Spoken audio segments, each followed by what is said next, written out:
What is up guys, done at the site. In this video I'm going to show you how to stop OneDrive from using the local desktop storage.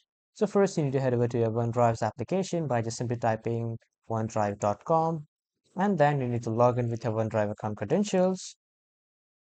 And after that, here when you have opened your OneDrive, on the right side at the bottom you will see the OneDrive Clouds icon. Simply click on this and then click on Settings. After clicking on Settings, you need to click on Settings again, and from here you need to choose Account. After choosing Account, here you will see the option to choose folders. Simply click on this Choose Folders, and then at the top you will see Make All Files Available. Simply uncheck this, and after that click on OK, and then all the files will be invisible or not available. So this is how you can just simply free up the storage of your OneDrive and stop OneDrive from using the local disk storage. So that was all for this video, everyone. Thank you for watching.